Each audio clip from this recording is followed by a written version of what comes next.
मैं इस वक्त मौजूद हूँ दिल्ली के रानी बाग में। हमारे बीच आए हुए हैं कुछ भूमाफियाओं के बारे में जानकारी देने के लिए जगदीश सक्सेना जी। आइए हम जगदीश सक्सेना जी से बात करते हैं। सर आप बताइए हमारे चैनल के थ्रू क्या आप मैसेज देना चाहते हैं भूमाफियाओं को। देखिए, मेरा नाम जगदीश सक्सेना है और मैं राष्ट्रीय अध्यक्ष हूँ नागरिक अधिकार चेतना परिषद का। 1974 से मैं जो है अब ये भ्रष्टाचार सांप्रदायिक तत्वों के खिलाफ लिखता आ रहा हूँ। मैंने निस्वार्थ भाव लोगों की सेवा की है। आपके साहिबाबाद क्षेत्र के अंदर एक भूमाफियाओं का बहुत बड़ा गहरा सक्रिय है, जिसका जो है काम है ग्राम सभाओं की ज़मीनों पे कब्जे करना, उनके इलीगल तरीके से डॉक्यूमेंट बनाना, गुंडे बदमाशों की मदद से जो है, पुलिस की मदद से ये सारे काम बड़े हिसाब से चल रहे हैं। इसमें ऐसा है कि एक तुलसीराम बगीची है, नांगल रया, नई दिल्ली 46 के अंदर। उसमें एक ऋषि राम जी रहते थे, वो एक्सपायर हो चुके हैं। ऋषि राम जी के 2 लड़के हैं, छोटे लड़के का नाम अशोक है, बड़े का लड़के का नाम ताराचंद है, उनकी वाइफ का नाम जो है अनारो देवी है। ऋषि राम जी को जो है 5 बीघा के लगभग जो है एक ज़मीन जो है शाहबाद डेयरी थाना के अंतर्गत 56/16 के अंदर उनको गवर्नमेंट की तरफ से दी गई थी। ग्राम सभा की जो जगह है उनको खेती बाड़ी के लिए दी गई थी, मगर ग्राम सभा के नियमों के अंतर्गत ग्राम सभा की ज़मीन को ऊपर कोई मकान वगैरह बना करके उसको किराए पे नहीं दिया जा सकता, उसमें कोई रोजगार नहीं किया जा सकता, उस ज़मीन की कोई खरीद फरोख्त नहीं हो सकती है।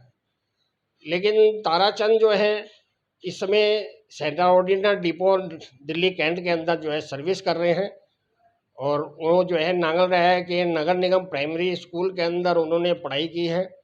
उनकी आयु इस समय जो है 66-67 के लगभग होएगी, मगर यह है कि उन्होंने जो है अपनी कई कम आयु बता करके सेना विभाग के अंदर जो है गलत तरीके से नौकरी ज्वाइन की है 4 के तहत, जिसके नियमों अनुसार ज़मीन की कोई खरीद फरोख्त नहीं हो सकती, इसको बेचा नहीं जा सकता, इस पर कोई कारोबार नहीं किया जा सकता। ये जो है खेती बाड़ी के लिए जो ऋषि राम को दी गई थी, तो खेती बाड़ी ना कर करके इस ज़मीन का गलत दुरुपयोग किया जा रहा है। दिल्ली सरकार को चाहिए कि ये ज़मीन को जो है अपने कब्जे में ले और इन सब के खिलाफ जो है कानूनी कार्रवाई करे। बस इतना सही मैं कहना चाहूँगा। से कौन से नियमों अनुसार बेच रहे हैं, जिसके अंदर एक भू माफिया मनीराम गुप्ता है, रोहतक का निवासी है, जो कल तक भूखे मरते थे, आज अरबों और करोड़पति बने हुए हैं। जिन्होंने जो है राजस्थान के अंदर भी एक बच्चे का निर्मम हत्या का एक कांड को अंजाम दिया था। यही दिए हैं। हाँ, यही दिए हैं मनीराम गुप्ता। इनके जो है एक गुरु आया करते थे मेहर सिंह वगैरह राजस्थान के अंदर, मोहन राम बाबा, वहाँ पे जो है इन्होंने पहाड़ियों में ऐसा कुछ गलत काम किया है। जब पुलिस को पता लगा तो ये वहाँ से भागने में कामयाब हो गए थे। मतलब ये केस पुलिस में आ चुकी है, कानून के हाँ, नजरों निगाहों में है, फिर भी अभी तक वो पकड़े नहीं गए। पकड़े नहीं सर गए ये हैं। कब तक की बात है। ये बात काफ़ी पुरानी है, मेरे को इस चीज़ का जो है 2000 में पता, 2000 से पहले पता लगा था। तब ये जो है इन्होंने जो है यहाँ पे जो है अपने सागरपुर के अंदर भी ग्राम सभा की ज़मीनों पे कब्जे कर रखे हैं।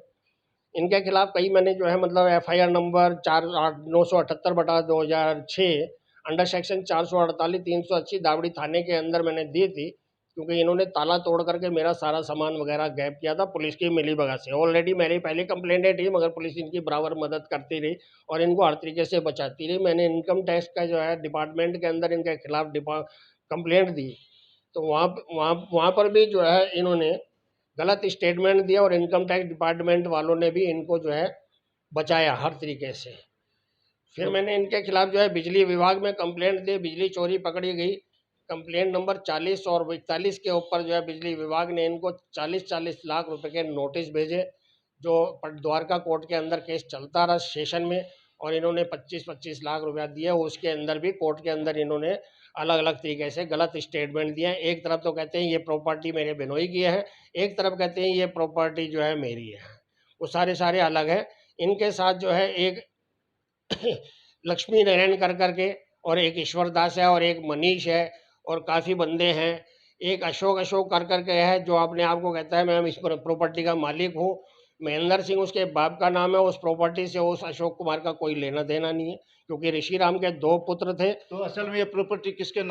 तो आप दिल्ली सरकार और सेंट्रल गवर्नमेंट से आप क्या अपेक्षा रखते हैं।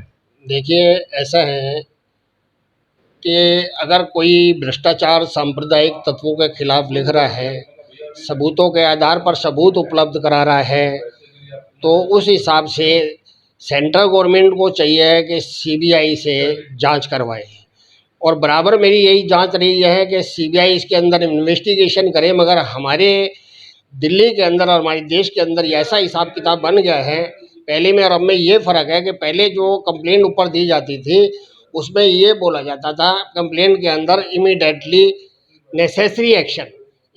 नेसेसरी एक्शन के अंदर जो है कार्रवाई हो जाया करती थी।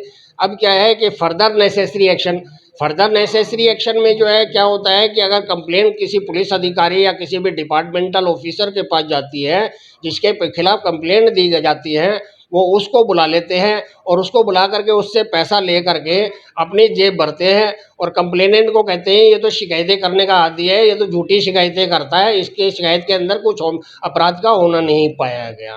तो मेरा जो है सेंट्रल गवर्नमेंट से और दिल्ली गवर्नमेंट से यही गुजारिश है, इस मामले को गंभीरता से ले करके सीबीआई से निष्पक्ष जांच कराए तो करोड़ों अरबों रुपए घोटाले के डॉक्यूमेंट और घोटाला निकल करके बाहर आ सकता है। धन्यवाद।